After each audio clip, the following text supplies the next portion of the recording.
right, Nick Sports, episode 6. Steve Weil, how are we doing this weekend? Doing great, Neil.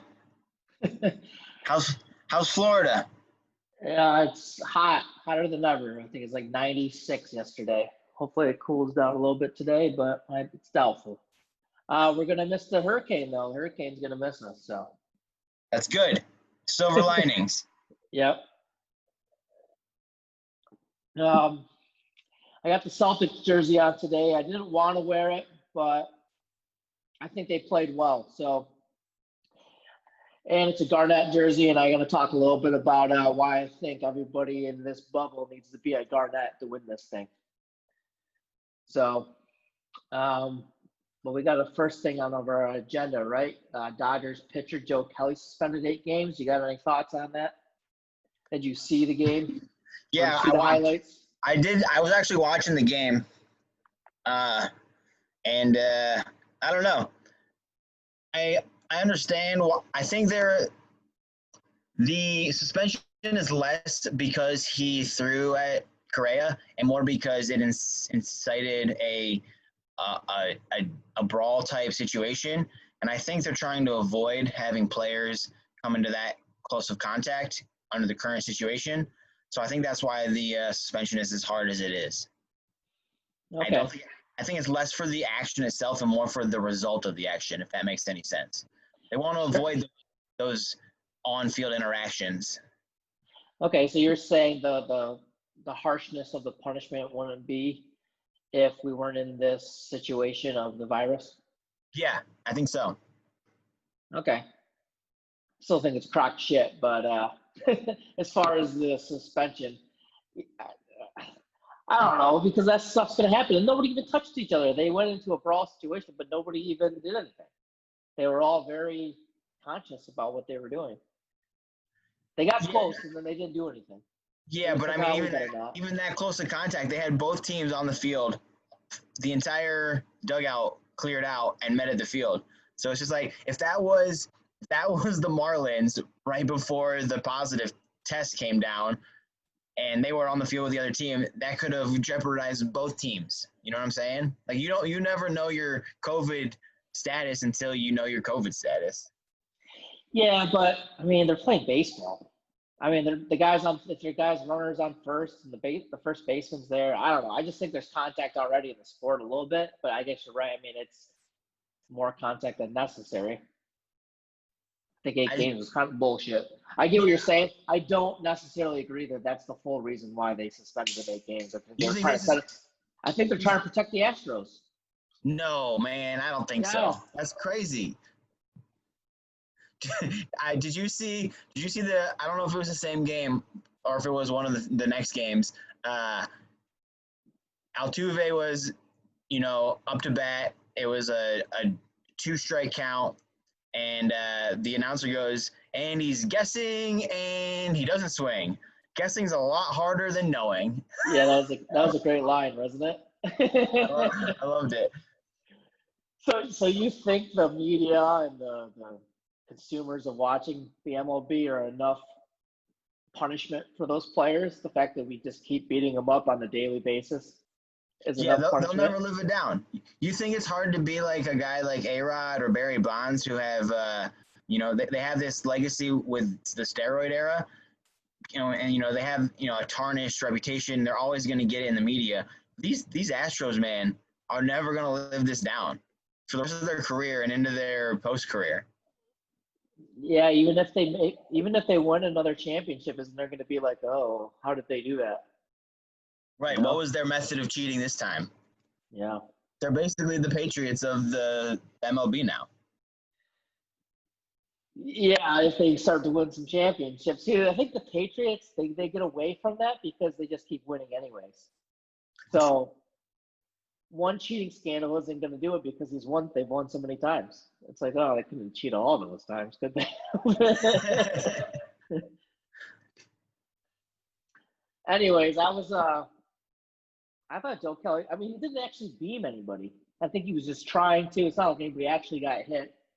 I think it was the shit talking afterwards that fired up Correa. Did you see the TikTok from when he was in quarantine?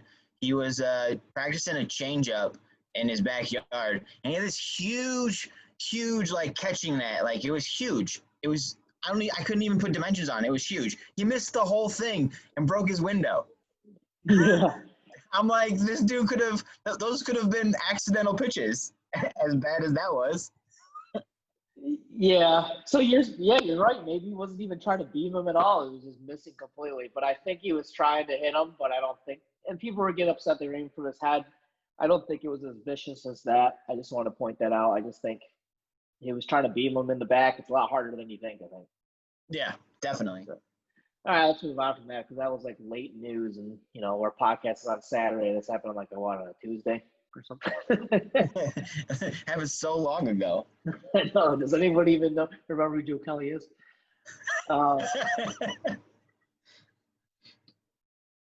The NFL news. We got some free agents we can talk about. Jadeveon Clowney, Devontae Freeman, Logan Ryan, Damon Harrison, Timmy Jernigan. So there was actually a lot more other free agents. I just listed the ones that I felt were, essential pieces to a team that might affect the team. I put Timmy Jernigan on there because he was a ex-Philly DN or D tackle or something like that. You know anything about him or? Jernigan was great when he played in Philly. I don't know how old he is, but he might young. be. He's only he's under 30. I don't know. 28, I don't know why 29. he's not. Don't know why he's not on a team then. You would think these guys would get signed, especially with you don't know who's gonna become unavailable during the season for whatever reason. Yeah, I think the league's getting a lot younger, so it's more of a development thing for these teams. So they have these guys that they drafted in the late round, but they really like. So they want to see how they work out before they start adding in older veteran players. Yeah, that's a cheaper route too, right? If you get a late round rookie that pops, then you have a really cheap asset for 2 or 3 years. Whereas you pay Jadeveon Clowney several millions of dollars for 1 year. Well, I think Jadeveon Clowney is on a whole nother level. I think he's worth the signing. He's expensive, but pass rushers are hard to come by, and he's one of those disrupting pass rushers. I'm honestly surprised Seattle hasn't re-signed him. I'm gonna look up how many sacks he's had because I don't think he's been as spectacular as people think. Okay, so you looked it up, and we'll continue the conversation. Logan Ryan, I think he's a pretty good corner. He probably wants a lot of money, but I think he was with Tennessee, and the Giants aren't going to pick him up because they got a lot of draft depth at cornerback. But Logan Ryan could go anywhere. Devontae Freeman, like you said, you want who did you say you wanted him to go to? Well, Kansas City? Yeah, I was thinking Kansas City, but I learned some new information about the Kansas City backfield. DeAndre Washington is there now, and he actually was teammates with Pat Mahomes at Texas A&M. Oh, really? Because he was playing with the Raiders. Yep.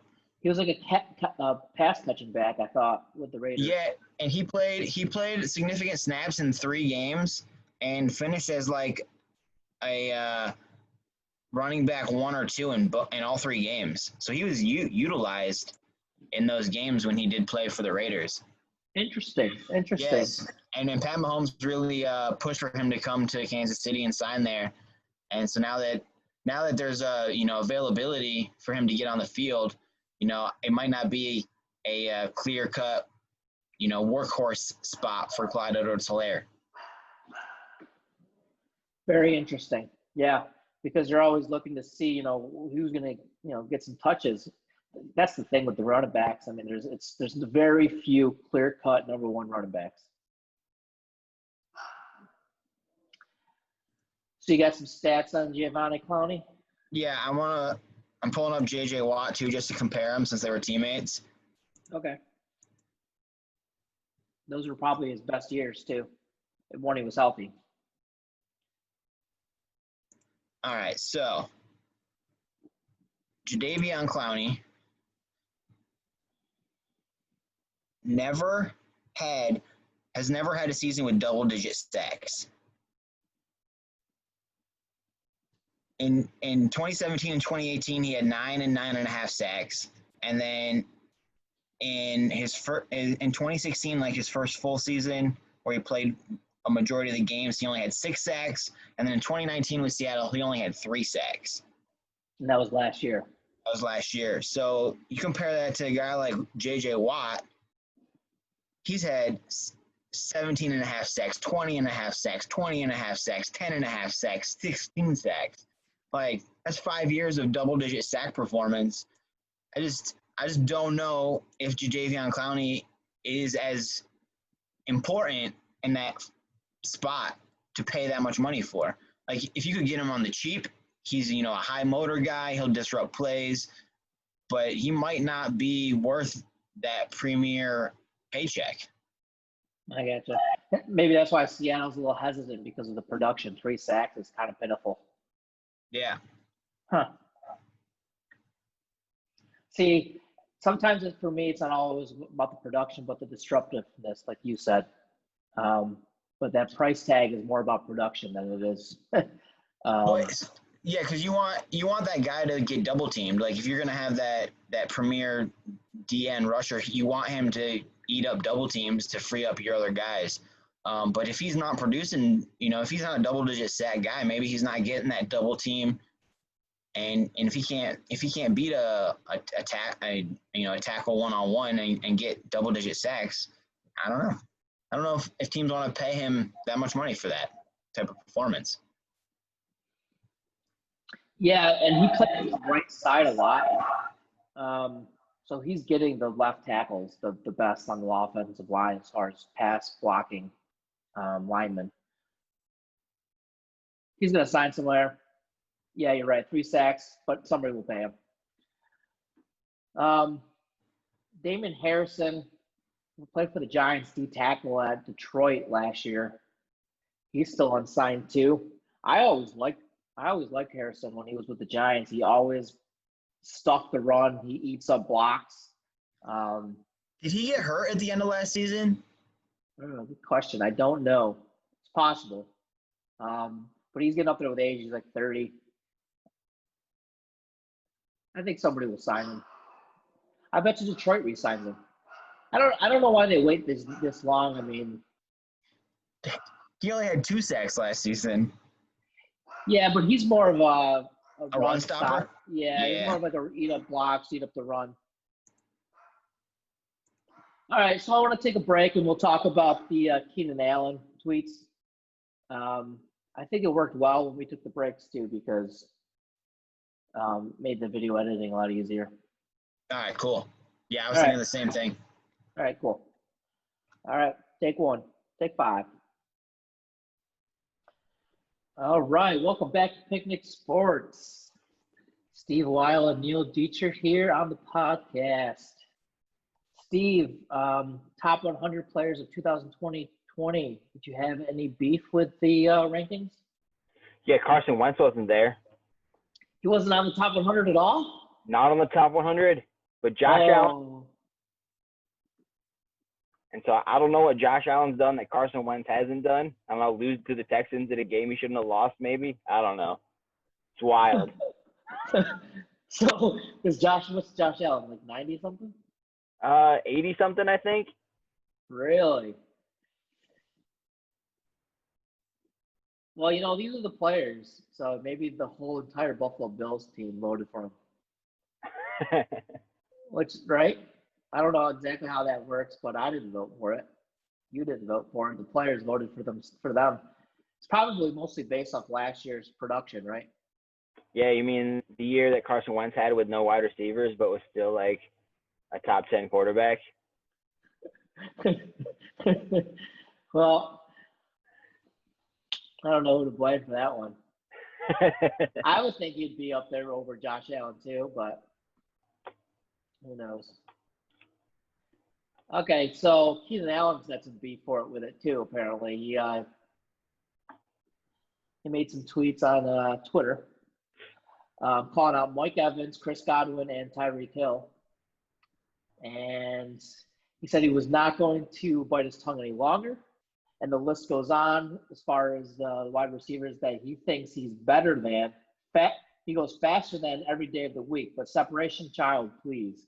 Basically saying he's a better route runner, makes him a better receiver than a lot of these players listed ahead of him. Mike Evans comes back, which I love. Basically saying, I love your confidence, but realistically, you're not on my level, bro. And I totally agree. Mike Evans is on a different wide receiver level than Keenan Allen. But honestly, I don't watch a lot of Chargers games, so maybe I'm wrong. Steve, what did you find out for us?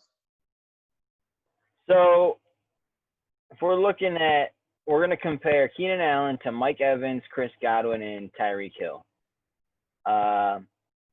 And there's only one stat that Keenan Allen leads all of them in, and that's catch percentage, which I didn't even think about, but he's actually got a 68% catch percentage compared to Mike Evans, who only has a 55% catch percentage. Okay. So, I mean, I don't know if it's passes that are more on target or if Evans sees more double coverage or more contested catches, so it's a little bit harder.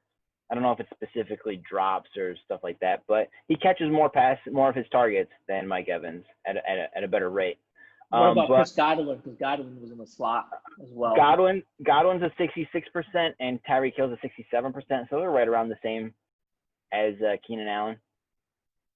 But if you look at like the last 3 years, because Keenan Allen was injured in 2016, Keenan Allen's had about 1,400 yards, 1,200 yards, and 1,200 yards compared to Mike Evans, who had 1,000 yards, 1,500 yards, and 1,150. So that's about similar production there. But in those 3 years, Keenan Allen only had 18 touchdowns, where Mike Evans had 21. So they're basically pretty similar. There's not a lot of separation there between those two guys. Yeah, as far as yards and touchdowns. Yeah. Godwin had a monster year last year, 1,300 yards and 9 touchdowns, which is better than both Evans and Keenan Allen. And Tyreek Hill had an off season, but he was hurt, right? He only played 12 games. So he only had 860 yards and 7 touchdowns. His previous season, he had 1,480 yards and 12 touchdowns compared to Keenan Allen, who had 1,200 yards and 6 touchdowns. So, I mean, Keenan Allen is in the same ballpark as those guys. Like, they're all similar output, similar skilled, but he's not outright better than any of those guys. Right, statistically speaking, yeah, I got you. And now this year, he's got Tyrod Taylor or Herbert as his quarterback. Mm-hmm. So, I mean, if he is as good as he thinks he is, he should, have a 1,000-yard season and catch 5 to 6 touchdowns. But I think he'll struggle to get to that mark.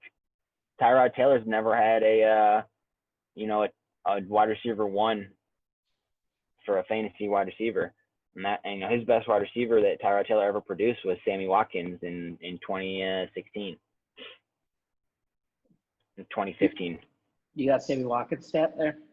I didn't pull out his stats. I just have his finish as a fantasy wide receiver. He finished with 169 fantasy points, and the 21 overall wide receiver in 2015 with Tyrod Taylor as his quarterback. So 5 years removed from that, do you think Tyrod Taylor is going to be, able to get Keenan Allen the ball successfully? And you said to me that Keenan Allen has basically been just above a top 10 fantasy producer. Yeah, so he's been a wide receiver 1 for the last 3 seasons. In 2017, he was the 3rd best wide receiver. In 2018, he was 11th. And 2019, he was 12th. And are we just basing, is a lot of that due to the fact of his, the amount of passes he gets a day? Yeah, a game. I think he sees like 28%, something like that in target share, which is massive. So I don't know if Tyrod Taylor or Herbert feeds him the way that Philip Rivers feeds him. I don't know if they play the same type of offense with those quarterbacks. Maybe it's more of a Baltimore type offense where they run it more. They have more mobile quarterbacks, so they might run it more with their quarterbacks and get Jackson and Eckler active out of the backfield. So I mean, Keenan Allen might see some usage decline, worse quarterback play. All that adds up to him having not as good of a season as he's had the last 3 seasons. Okay. He would make the argument that his target share was so high because of his separation skills that he's always open. But you'd ask any wide receiver, they'll say they're always open. Don't get me wrong. I'm not going to ever take anything away from Keenan Allen. He's been a monster since he's been in the league, minus that 1 year that he was hurt. So, he's not a bad wide receiver. And he's just going to struggle to produce as much as he's produced in the past, I think, this year. I'm going to agree with you. I don't know if it's going to be that hot of a take, but yeah, I think he underproduces. 800 yards, 3 touchdowns. That'd be a sad season. Yeah. And it's very possible with Tyrod Taylor under center. So I'm going to agree with you. Also, I think Philip Rivers has a lot of credit for that offensive production. A lot of people dog him about not having an arm anymore, but I can see him in the Colts and, T.Y. Hilton be a top 3 wide receiver this year. So here's your hot take, right? I'm going to take, how do we do this? 2019 T.Y. Let's see where T.Y. finished last year. Yeah, get out of here. I don't want to search that. I want to go here. Wow. T.Y. Hilton was the 60th wide receiver last year. And Keenan Allen was the 12th. T.Y. Hilton finishes higher than Keenan Allen in fantasy football in 2020. That'll be that's a stretch. That's a long way to go. I like that gap. That's a big gap. That's basically flip-flopping right there. Yeah. All right, write that down. Put it in the book, Steve, so we can come back to this later. I mean, we've got it recorded, but I like that. I like that take a lot. I like the Colts a lot.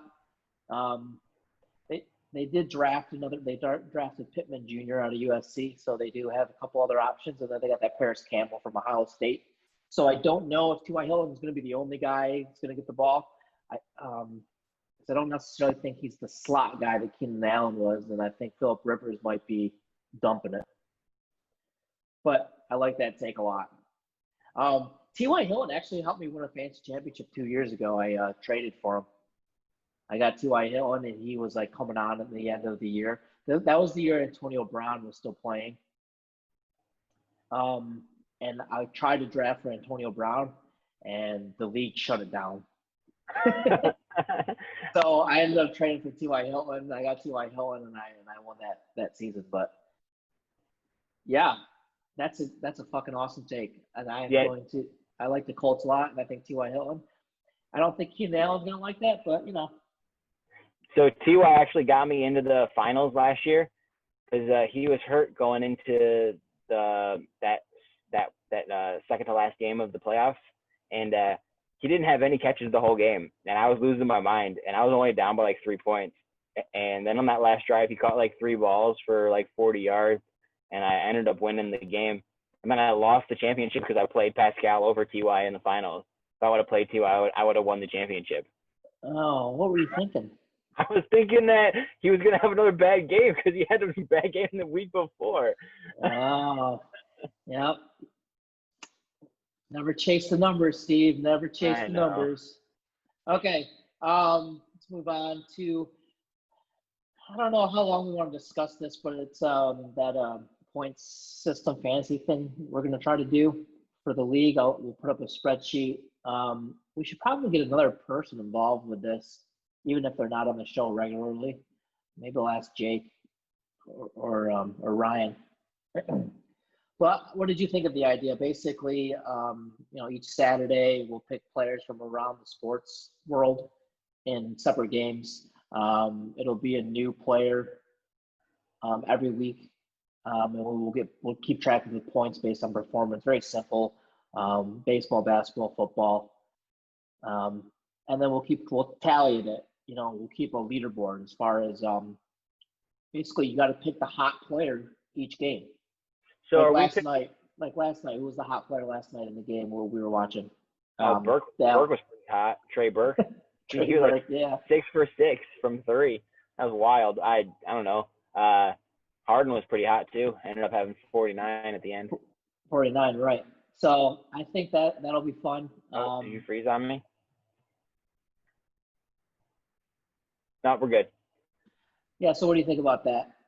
We gotta come up with a better name, but my question is, are we picking one player a week, or are we picking one player per sport per week? So it's going to be one player from the football game, one batter, one pitcher from a baseball game. I think they could be separate baseball games if you wanted to do a one pitcher from one baseball game, one batter from another baseball game, and then one NBA player. So 4 players total, I think, each All right, week.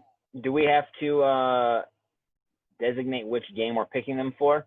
Just, because they might play multiple games between now and our next show. Yeah. Yep. Okay. And we can't pick the same player twice throughout the year, so I think eventually it's going to get down to the nitty-gritty as far as players to pick. I've never done this before. I stole it from a radio show. Can we pick the same players that the other person picked, or if I pick a guy, you can't pick him either? We can't pick them that same week, but I think, we can pick them later down the road. Like if I haven't taken Ezekiel Elliott yet, and Okay. you have. Yeah. All right, welcome back to Picnic Sports. Tried to do this mobile, it did not work. All right, Steve, you got your picks for Picnic players this week? Yes, sir. We're going with Devin Booker from the Suns against the Mavericks tomorrow. Shane Bieber pitching against Cincinnati. I think Sunday or Tuesday, I don't know. And then Aaron Judge tonight playing against the Red Sox. All right, Shane Bieber, you got to get him while he's hot, man. He's on fire. Yeah, he's got 27 strikeouts in 2 games. Yep. All right, so I'm going to do DJ Matheu, leading the lineup for the Yankees tonight. I'm going to do Tyler Glasnow. He's pitching for the Rays today. And I'm going to go Clippers tonight. I'm going to go Paul George. Carries over from last night's good game. We'll come up with some betting props for us. Maybe shave the beard, maybe pie somebody. We'll add up the stats at the end of the year, but this should be pretty fun. Maybe we'll get somebody else involved. All right, sounds good. All right, second topic, NFC North predictions. This was actually Jake's idea to go through each kind of division to see how it's going to land this year as far as prediction goes. So NFC North predictions, Bears, Packers, Vikings, Lions. Initial thoughts, Steve, on how that division plays out this year? Yeah, I've got some thoughts. I like the Lions in this division this year. And I don't like the Bears at all. And then the Vikings and the Packers fight for second. The Lions went 3-12 last year. Yeah, well, Stafford got hurt, and they lost a heartbreaker to the Chiefs.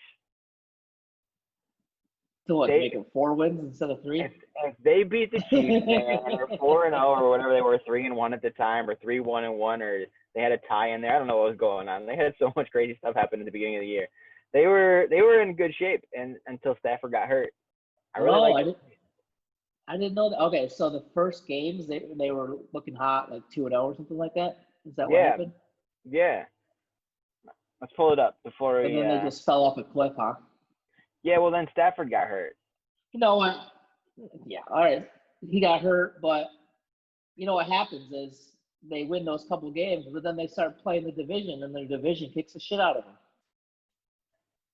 You play the Packers twice a year. The Packers win 13-3. You ain't gonna win those games. they're going to win them this year. Okay, all right. I could, and you're calling out the Vikings, Kirk Cousins. You're saying that the Lions beat them twice this year. The Lions will beat the Vikings twice, the Bears twice, and they'll split with the Packers. They're going to go 5-1 in the division. That's fucking bold, Steve. What is last year? You're saying stat? Yeah, they were 0-6 in the division last year. I think you just have a little thing for Matt Patricia. No, I mean, I guess we went to high school. We went to the same high school as him, so we should get Matt Patricia on the podcast. Leave with your hot take in Detroit. All right, and you like Galladay on the next Megatron too? Dude, I love Babytron. Babytron Stafford. All right. You got to look at their backfield too, because I think they're going to go running back by committee this year instead of trying to lean on one guy. They've been trying to do that, but Kerryon hasn't been able to stay healthy. So I think with DeAndre Swift and Kerryon splitting the load back there, maybe they both can stay healthy and they have a good output from the running backs all season. Yeah, the tight end's pretty good too. TJ Hockenson, he had a pretty good start to the season, then fell off as well. But we can all agree that the Bears are terrible, right? No, I'm taking them. I like the Bears. We'll get into that a little bit later, but I think Mitch might have a bounce back. And if Mitch doesn't have a bounce back season, I think Foles is decent. So, what's your prediction for the outcome of this division? So the Bears, I'm a defensive guy. They still have that fucking great defense. It hasn't changed. They haven't lost anybody. They still have Khalil Mack, Leonard Floyd on the outside rushing passer. Their front seven is pretty good. Their safety, Eddie Jackson. They got fast linebackers. Their defense is really, really good. The problem with last year is their defense couldn't get off the field. I mean, they couldn't, they kept going back out the field because the offense wasn't producing. And I'm going to blame Matt Nagy not giving the ball to David Montgomery enough, not running the ball. I don't know if they have another running back they can give the ball to as far as, equal production and give the guy some breather. But they need to run the ball more if you're going to be a defensive team. I think they tried to force Mitch to do it all. And, Allen Robinson got a lot of production last year, and he's a great wide receiver. But I don't think they had the right game plan to win last year. I think they fucked it up big time as far as play calling. So that's my prediction. Do I think who wins it? Packers. I think the Packers easily win it. Aaron Rodgers is done being disrespected for being an old guy. Remember at the beginning of this podcast when we started this, I was like, Jordan Love, man, he's gonna bench Aaron Rodgers. I've flipped. I think Aaron Rodgers goes off this year. I might take him in fantasy late because he's not even being drafted sometimes. Devontae Adams is still there. Aaron Rodgers is being drafted? He's being drafted late. Like, if you look at – I did a couple mock drafts. You can get him with almost your last fucking pick. It's crazy because there's so many quarterbacks. It's like, Anyways, the Packers went 13-3 last year. They lost in the playoffs. I think they got really lucky in a lot of games.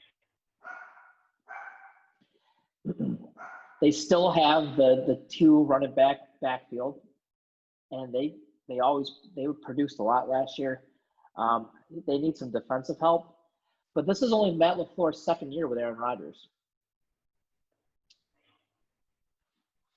All right, so I'm going Packers, and I think you're right. I think the Vikings take a step back from 10-6, but the Bears come in second at 10-6. I'm doing it. They're going to have an easier schedule because they sucked last year. So I'm taking Packers, Bears, Vikings, and Lions. Lions are the basic stuff. But I like your hot take, Steve. No love for the Lions. Just as much love for the Arizona Cardinals. I hope I don't eat my words, but I don't think Detroit's getting out of last place. All right. That's fair. You got anything else on it? You got any reasons for the Vikings falling off? Kirk Cousins is a bad quarterback. He's been a bad quarterback for a long time, and I don't know why he keeps getting paid. That's the reason. That's we it. only got paid once, right? But, well, yeah, but I mean, still. So they lose Stephon Diggs. They don't have Diggs. They get Justin Jeffries, is that his name? The rookie there from LSU. Uh-huh. He'll come in and probably try and replace Diggs, but I don't know if he's, that's no guarantee that he comes in and has the same production as Diggs. Thielen can have as productive as a season as he's always had. He's like a I wouldn't say like he's like the most talented wide receiver, but he works harder than anybody. Like, not to take away from his talent, because he's obviously a wide receiver in the NFL, so he's talented. But I think because he's not the most talented wide receiver, he just works harder than everybody. And when you do that, you can be productive even when you have a terrible quarterback. Yeah, he's got an it factor. Like, yeah. There's catches that you're just like, nobody would have made that except him, because you have a different mindset. Like, things just happen for you when you have it. He just catches that ball or makes those toe drag swag. I love it a lot. Yeah, so I don't know. Kirk Cousins has an off season, like a bad season for the first time ever. Cousins plays bad. The running back, might have some issues. The backfield might have some issues. Cook might get hurt. I don't know what's going to happen. And they just might run into more hardships this year than they've run into before. Defense might play a little bit worse. Yeah, their defense is good, though. They have a good defense. Anthony Barr, who's actually tested positive for COVID, but placed him on the reserve list. I wonder if early COVID tests are going to be like a benefit. You test positive now, then you're good for the season, right? I've been telling you this, Steve, that we might as well all get it. I don't think that's a strategy you want to use. But we might as well just line everybody up and be like, all right, we're going to inject you with the virus. Isn't that what a vaccine is, anyways? Yeah, I guess, but the vaccine's you're not going to get the disease from the vaccine. I know. They should literally just give us all a small amount of it. Here you go. Now you have it. Good luck. Oh, my God. That is the most brutal outtake to have, but it's probably the fastest and most efficient way for us to get past this. Yeah, right. 3 weeks, we'll just have, everybody's going to die is going to die, and everyone's going to live is going to live, and that's it. Send it. That's the one you made. I'm just kidding, but. Yeah, no, I know. Anyways, I don't know if you know this, but I kind of just found this out after a couple years ago, after Dalvin Cook got off that injured. He had that rookie year where he went off for like 5 weeks and then got hurt. And then he didn't play the next year or something like that. Yeah. But I didn't realize he was so big. I thought he was like a tiny Florida State running back like Devontae Freeman, but he's not. He's like a bigger runner. He's definitely a more complete running back. And that's why he had such the production he did last year. Because I remember asking somebody, I was like, Dalvin Cook's running people over. He's running through these lines. Like, he's actually a legit running back. So I don't think we should count him out in the Vikings offense. So, I could be totally wrong. The Vikings could win this division. Don't get me wrong. They're talented enough. Yeah. All right. But you don't like Kirk Cousins, which is fair. I hate Kirk Cousins. A lot of people think he's underpaid. All right. And we actually already talked about so let's switch gears back to fantasy football. You talked about Clyde Edwards' stock going way up, but you're cautious because of DeAndre Washington. Yeah, so at first glance, you think that maybe this is like a Kareem Hunt situation. When Spencer Ware goes down, Kareem Hunt's the rookie, comes in and has like a top 5 running back season. And I don't know if that's the case in this season. They really like the running back by committee in Kansas City. You saw that last year with Damian Williams and LaShawn McCoy. So I think there's a chance that with Clyde Edwards-Helaire being a rookie, it being like a shortened offseason, they didn't get a lot of work in the offseason. You might see more of DeAndre Washington throughout at least the beginning of the season. And if Helaire doesn't do anything to separate his production, then it could be for the whole season. You could see like a 60-40, 70-30 split out of that backfield between those two guys. Is Clyde Edwards an RB1? He could be. Yeah. I mean, if you draft him this year in fantasy, you have to draft him in the first round. Yeah, that's where he's going now. He's going top. He's going top of the first. So. Yeah. So if you want to have him in fantasy, you're going to have to draft him in the first round. I don't think he finishes as a top 10 running back. Yeah, he's overvalued right now. I mean, it's like Kansas City running backs. It's like they're so popular because of Mahomes and the offense. You just kind of like want every piece of that offense you can get. Yeah, I think it's more likely he has like a 12 to 18 running back finish, which is great. Don't get me wrong. That's a productive season, but I wouldn't pay for him. I wouldn't pay a first round pick to get that production. Yeah. I almost lean towards a running back that's on a terrible team, but getting 30 touches a game, 35 touches a game. Which is why I kind of like Jordan Howard at Miami, like late. Who else is the other running back in Miami? But I think Matt Breida.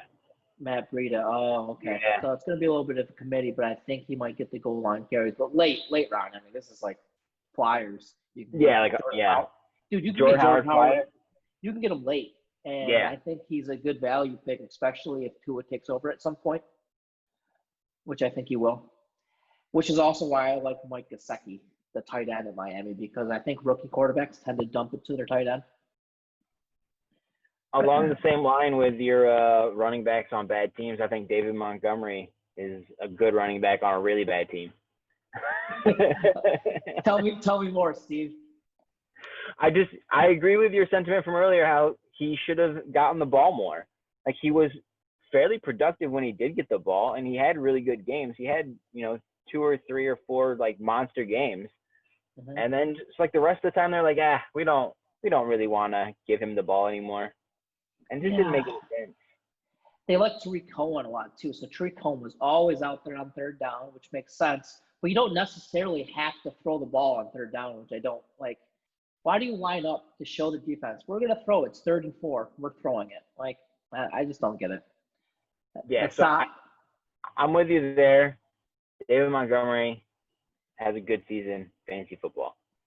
True RB1. So last year's stats, rushing attempts, 242, 889 rushing yards, and 6 touchdowns.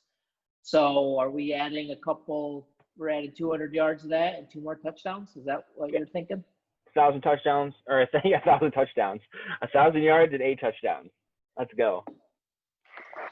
That's not quite bold. That's not true RB1. He gets more. I think he gets 10 touchdowns. 10 touchdowns? All right. Let's go. All right. Let's go. 1,000 yards, 10 touchdowns. David Montgomery in your flex, by the way, because you can draft him late because people are off that train. Yeah. All right. And your other hot take for fantasy football is Foles starts more games than Trubisky. Is that what I hear? That's right. Foles will start more games than Trubisky, which means you don't want anything to do with either of these quarterbacks because you never know what's going to happen. Does this mean you stay away from Allen Robinson too?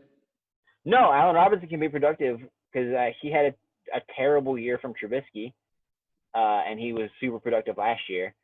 So even if he has Nick Foles, Trubisky, if they swap in and out or whatever, he's still going to be the guy catching those passes. So I think you can still target Allen Robinson. He could still be a wide receiver 1, and you can still, feel confident in drafting him, no matter who the quarterback is there.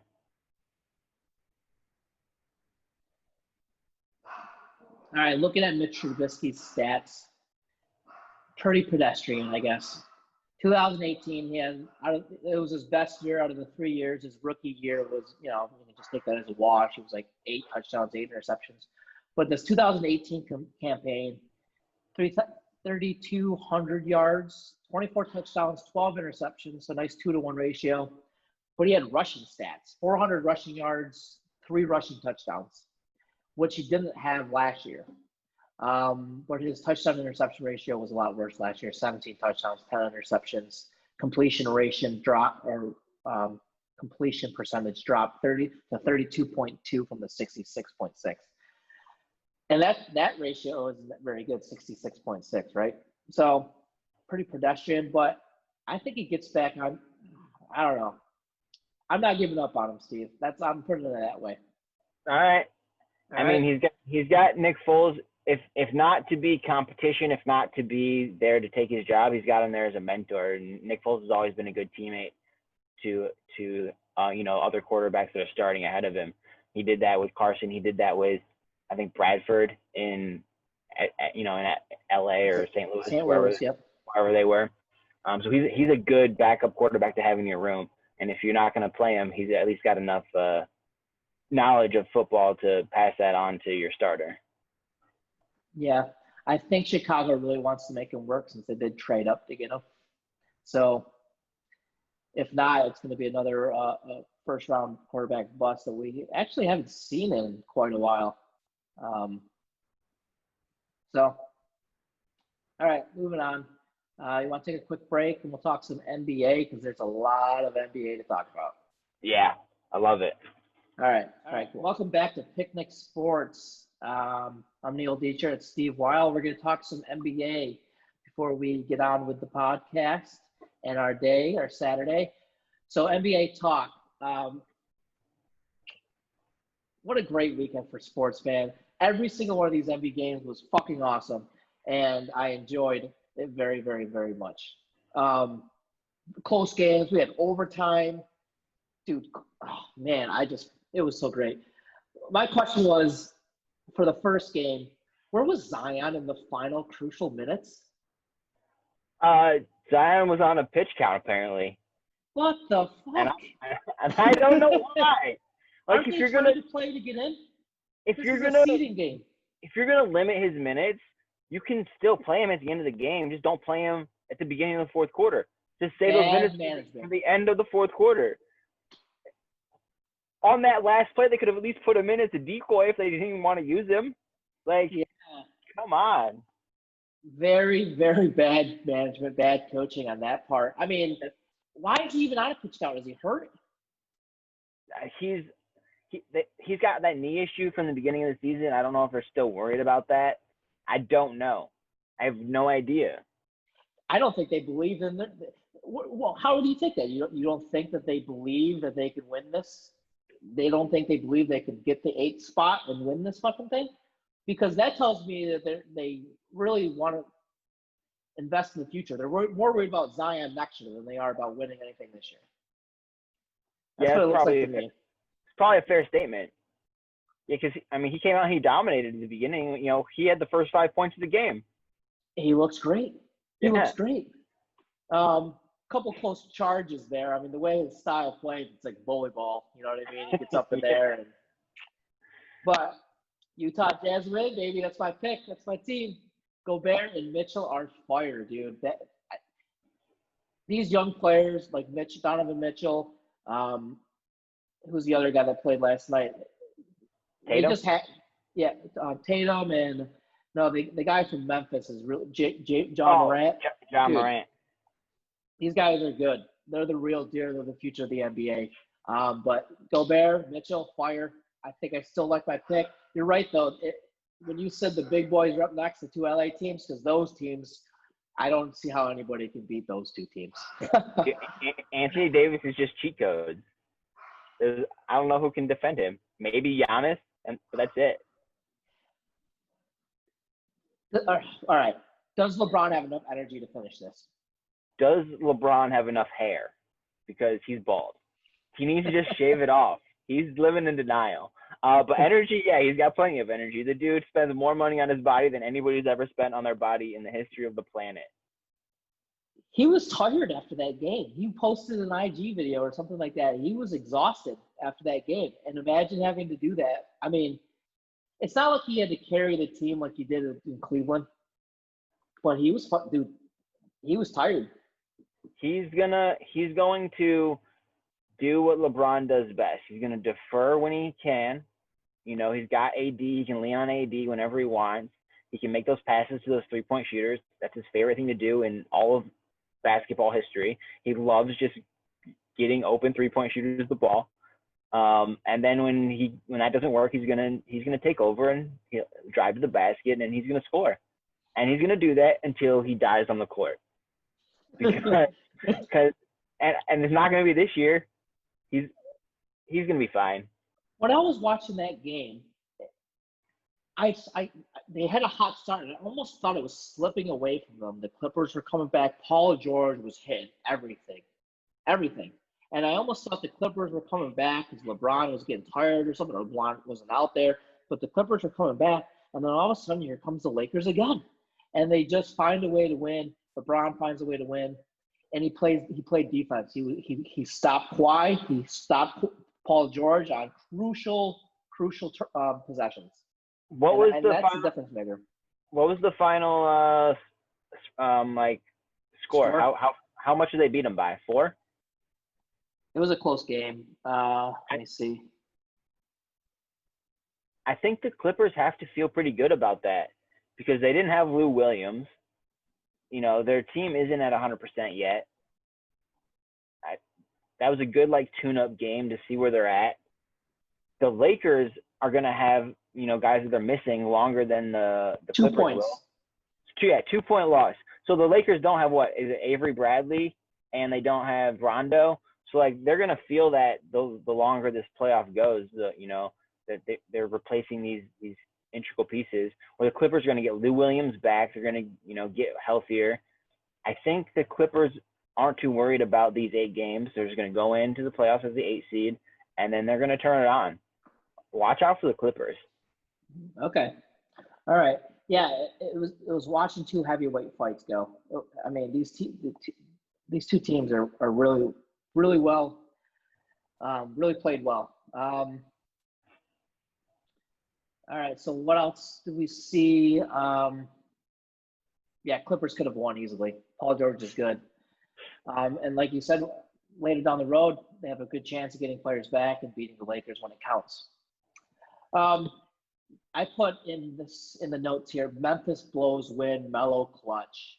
I think you said you didn't get a chance to see this game, or no, I don't have. It wasn't on ESPN or TNT, and I don't have NBA TV, so I didn't see this game at all. So if you saw any of the highlights, Melo, I think he had 17 points in the first half, 10 points in the second half, but those 10 points were clutch. I think he basically was hiding out in this 3-point range over there on the side, and they would drive and they would dish it to him the last second, and he was all there by himself. Clutch threes, dude. It was pretty good. He did miss the last 3 to win the game, so they went into overtime. But I really think Memphis blew that game. This Brooks guy on their team, I think he preferred missing shots than passing the fucking ball. I'm serious. Every time, you got to give the ball to Ja Morant. Every time. You want to score a basket here, it's a waste of possession if you drive up to mid-range and miss your fucking jumper. He really played bad those last couple minutes, and I'm blaming the loss on him. But Ja Morant and Jaren Jackson Jr. are very exciting. I like them a lot. Memphis is in that 8th spot, and Portland is fighting for that 8th spot. So they did themselves a favor by winning that game. What do you think about the Blazers? I really think that now that they're healthy, now they have everybody back, now that Melo's in shape and he's shooting threes instead of long twos, that's a dangerous team. They're gonna have to win 2 games against Memphis to get into that 8 seed if they're within the 4.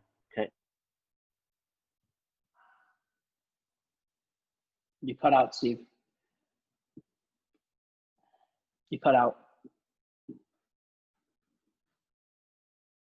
I got nothing. I can't hear you. Can you hear me? Oh, Just now, yep. oh, that was weird. So yeah, like I was saying, Portland is healthy, and now that Melo is shooting threes instead of long twos, he's actually dangerous. And they're gonna have to beat Memphis twice to make it into that 8th spot in that play-in game situation if they get there. If they hold off the Pelicans and whatnot. But they proved this weekend that they can do that. And, they're a good enough team to be in that spot, and they can win it. So I really like Portland. I'm really excited to see if they can finish up these last 7 games. They have a tough schedule coming up. They play like the Clippers and the Lakers and the Bucks like in 3 games. So yeah, I don't think Portland gets in. I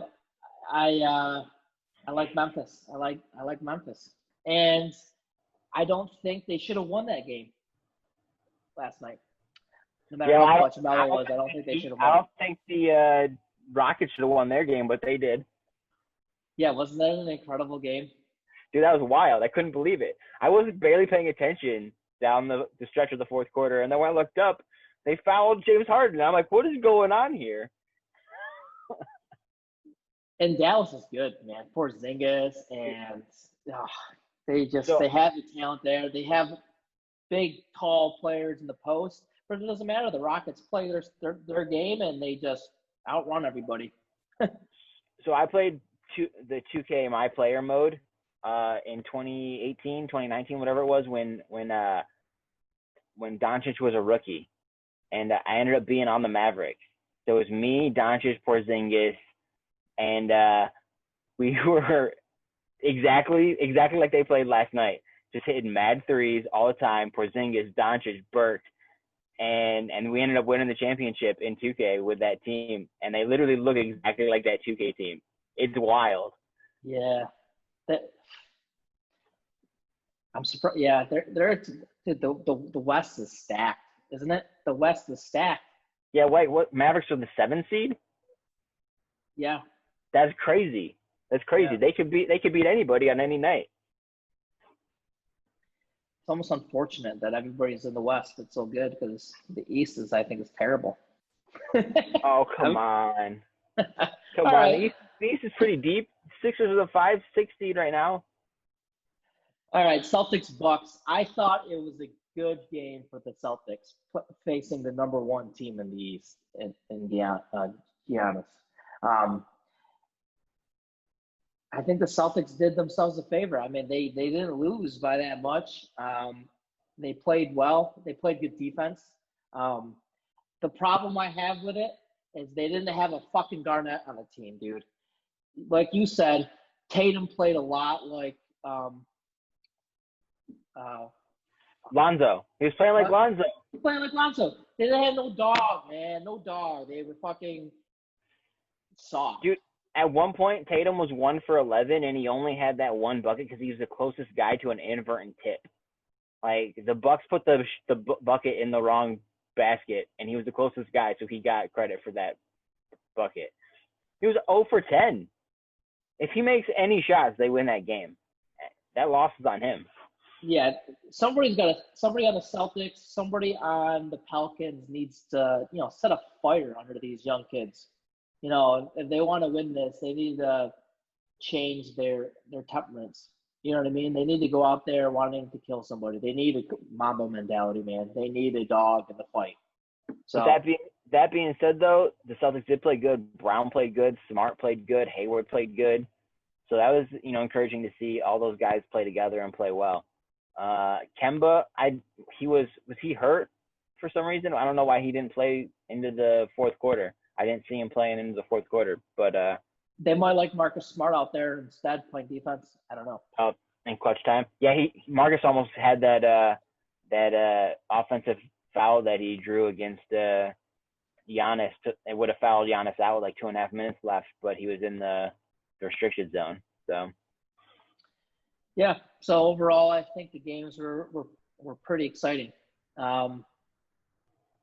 and I still like my picks. The Celtics could still win it. Celtics could still go to the championship with Utah Jazz winning it. I'm honestly leaning towards not the Utah Jazz anymore, just because I think those LA teams are so good. I'm still going Sixers. Let's go. I haven't even seen the Sixers play yet, but Sixers Blazers. Is that today? No, that's your pick, isn't it? Oh, yeah. Sixers Blazers. that sounds crazy just saying it out loud. So we picked the same teams except the 2 games. We both picked everybody.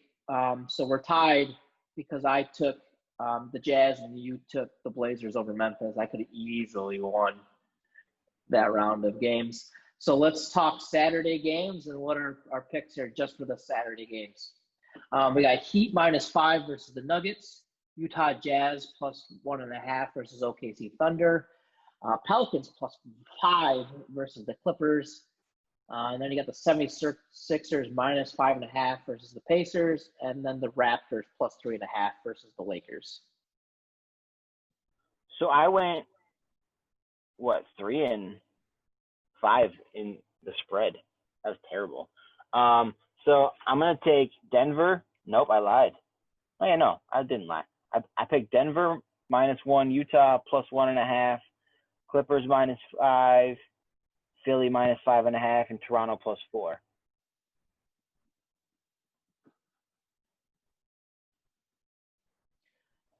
That's your picks? Yep. All right, we'll follow up with this later, but I'm gonna take the Heat -1.5. I think they play good defense. I'm gonna roll with the Jazz, man. They get another W and they're getting points. I'm gonna take the Clippers after a loss to the Lakers. They're gonna destroy the Pelicans. I'm gonna take the Pacers because that's a lot of points, 5.5. And I am going to take the Lakers -3.5. All right, some final thoughts before we move on for our day Saturday here. Apple stocks projected to split at the end of August. It's kind of exciting for new investors. They reported 11% sales increase in the third quarter. People are still buying Mad phones, Mad computers. Apple was trading at 407 Friday morning. I think it ended at like almost 450. Hold on. 425, I'm sorry. Ended at 425 Friday night. So 4-1 stock split. For every share that you own in Apple, you're going to get 3 more. And then depending on what the price tag is going to be at, it'll divide by 4. So if it's at $400, it's going to be a $100 share at the end of August. And there's a likely good chance that a lot of people are going to buy those shares and then they go up even more. So you buy it at 100, it could be 400 by next year. So pretty exciting stuff. And companies don't do this anymore. I read an article that Apple, I like it. They want to get newer investors that are scared to invest. Young guys like us, they can't really afford to, pay fucking $1,000 a share like Amazon, and Amazon trading at $3,000 a share, and they don't split. So pretty exciting stuff. I don't know if you're in the stock market, Steve, but I'm excited for it. So should I buy an Apple stock today? Well, I think you missed it. I think you missed the boat. It's a good question because it's going to go up after the split, right? Well, yeah, but you want to buy it you want to rather buy it. I mean, we're still young, so we have time to wait. No, if I buy 1 now, then I have 4 when it splits. Whereas if I buy 1 when it splits, I have a quarter of my investment. Yeah, but you're buying 1 at $400 versus buying 400 versus buying 4 at $100. I'm actually buying 4 at $400 because I'm getting them. But the price is going to go up between now and then. Right. So that's a good point. So it's $425 now. By the time August the split happens, it might be like $600. Who the fuck knows? Right. Right. So that's a solid point. You should have bought it back in March, like everybody. That's what you should have done. It's a little high now, but you're right. If you do buy a couple shares now, if you buy 2 shares for $1,000 now, it's going to split. Yeah, and you'll be in good shape for sure. Because you're right, we still got 4 weeks left. It probably will go up because people are going to the news of the stock split has made people want to buy it more. So you're right. You probably should buy it now, let it go up, get more shares out of it, and then buy more when it splits. So, what do you got going on this weekend? Not pretty low key weekend here. I don't really have any plans. I've been running a lot, so I might try to get a couple runs in, a couple of 5-mile runs. I ran 5 miles for the first time the other day since high school. Nice. What was your average mile? Like a 8:15 mile for 5 miles. Nice. Yeah. So feeling pretty good about that. Looking into what's that? Did you beat Colin Coward's time, your mile time yet? A single Not mile? Not yet, but I'm down to 6:38 for a mile, which is pretty good. I think if I can move my like 5-mile pace down below 8, then I'll test my mile time again and see if it gets below 6:30. But I'm gonna get there. I'm gonna get there before the end of the year, I think. I'm feeling pretty good about it. Nice. But I'm gonna tweet at his ass. Well, at least he inspired you to run more. Yeah, I know. I love it. It's been a challenge that I've kind of like made for myself, and it's really motivated me for all of quarantine, basically. Awesome. All right, that concludes Picnic Sports today. Thanks for joining us, guys. Next week, hopefully, we'll have a guest to come on the show. Well, me and Steve are going to work on getting our picnic players, and we'll be back. All right, so have a good Saturday. Peace out. Peace.